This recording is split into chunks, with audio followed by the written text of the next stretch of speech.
Cycle পেয়েছো? হ্যাঁ। তো সেই সাইকেল নিয়ে স্কুল যাও না না কেন? মানে সব হাফ ভাঙা থাকে, তারপরে খাঁচা আমার আসলে যে গিয়ারটা থাকে ওইটা ভাঙা। ক্যারিয়ারটা হ্যাঁ পেছনে যে ক্যারিয়ার হ্যাঁ, আর ব্রেকটা। ব্রেকটা ভাঙা। হুম। মানে সাইকেলটা খারাপ, মানে খারাপ সাইকেল দিয়েছে। হ্যাঁ সব মানে সবগুলো ঠিক নেই আসলে। সাইকেল মানে চড়াই যায় না। না, আমি আসলে যেখান থেকে পেয়েছিলাম সেখান থেকে হেঁটে হেঁটে এনেছিলাম। যেদিন সাইকেলটা পেয়েছো ওই দিনও হেঁটে হেঁটে আসতে হয়েছে। হ্যাঁ, বলেছিল যে এটা ভাঙা আছে, হেঁটে হেঁটে যা। আর কন্যাশ্রীর টাকা পেয়েছো? হয়তো পেয়ে গেছি। আচ্ছা, কন্যাশ্রীর টাকাতে এখানে কি হয়, পড়াশোনা হয় না বিয়ে হয়? সেটা কি করে বলবো, সব তোমার বন্ধু বান্ধবদের বা তোমার সিনিয়র যারা যারা বড় উপরের ক্লাসে পড়ে কন্যাশ্রীর টাকা পেয়ে তারপরে পড়াশুনো করেছে নাকি বিয়ে হয়ে গেছে? না, সবাই না, অনেকজনই পড়াশোনা করে, এবার হয়তো কিছু কিছু ঘরের মেয়েগুলোকে বিয়ে দেওয়া হয়। তারপরে কত ক্লাস থেকে এখানে বিয়ে দিয়ে দেয়? 6 থেকে। ক্লাস 6 থেকে মেয়েদের বিয়ে? হ্যাঁ, আমারও ফ্রেন্ডের ছিল কিছু কিছু যে বিয়ে হয়ে গেছে, ক্লাস 6, 7 হয়ে গেছে।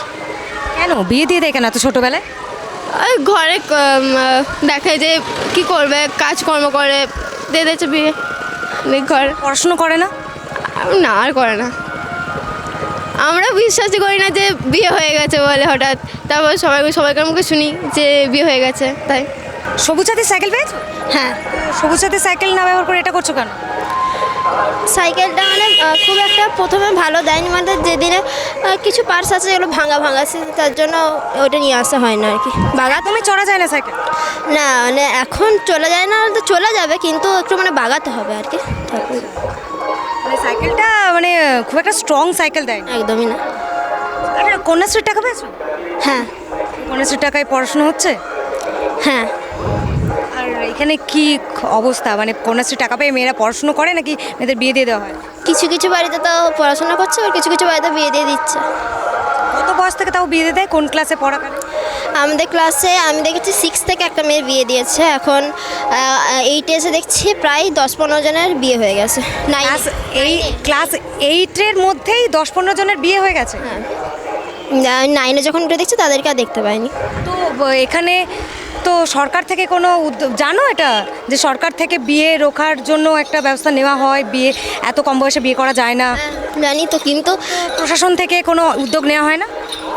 হয়তো জানতে পারে না বা জানি না কি ব্যাপার, আমি এতটা বলতে পারবো না, নেওয়া হয় না তো মনে হয়। পড়াশুনো করে না কেন, এত ছোটোবেলায় বিয়ে কেন দিই? বিয়ে দেয় হয়তো তাদের ফ্যামিলির লোক কিছু বোঝে, বা তারা হয়তো এতটা জানে না যে পড়াশোনালি কি কতটা ইম্পর্টেন্ট, সেটা হয়তো জানে না, তার জন্য দিয়ে দেয় হয়তো।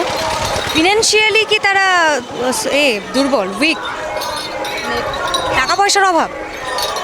হ্যাঁ, কিছু কিছু জনের টাকা পয়সার অভাব আছে, তাদের প্রায় অনেকেরই টাকা পয়সার অভাব আছে। এই যে আমাদের মেয়েটা পেরিয়ে গেল তখন ওই মেয়েটা ছেড়ে দিয়েছে পড়াশোনা, হয়তো ঘরের প্রবলেম, আমাদের ক্লাসেই পড়ে, দিয়ে পড়া ছেড়ে দিয়েছে। অনেকে পড়াশোনা ছেড়ে দিয়ে এমনি বাড়িতে আছে। এমনি, হ্যাঁ, কাজকর্ম করে মাঠে, এই তো মাঠে ঘাটে ঘরের কাজ, সেই কাজ বলছে, ঘরের লোক বলে পড়াশোনা করে কি হবে। ব্যাস। কত ছোট থেকে এরকম মানে একদমই পড়াশোনা করায় না? না না, ওই তো যখন এমনি তো ক্লাসে যখন মানে স্কুলে পড়তো তখন আবার মাসে হয়তো একদিন আসতো স্কুল, বাকি দিন আসতোই নি। দিয়ে পরীক্ষার সময় আমরা দেখতাম, এই তো আমরা 10তে পড়ছি, তো আমরা প্রায় হাফের ওপরে মেয়েগুলোকে জানিই না যে আমার বন্ধু হয় এগুলো। এরকম যারা ইররেগুলার শুধু পরীক্ষা দিতে আসে, বলছো পড়াশোনা ছেড়ে দিয়েছে মাঝখানে, কত ক্লাস অবধি তারা পড়ে ছেড়ে দিয়েছে? 8 সব এখনো হয়নি। 6-7 থেকেই ছেড়ে দেয় নাকি? হ্যাঁ, 6-7 থেকে আসে না, 5টা জোর হয়ে গেছে। দিয়ে এমনি বাড়িতে থাকে, মাঠের ঘাটে কাজ করে। বাড়িতে আবার কারো বিয়েও দিয়ে দেয়, আবার কেউ কেউ ঘরেও থাকে, মানে এরকম বলছে তো।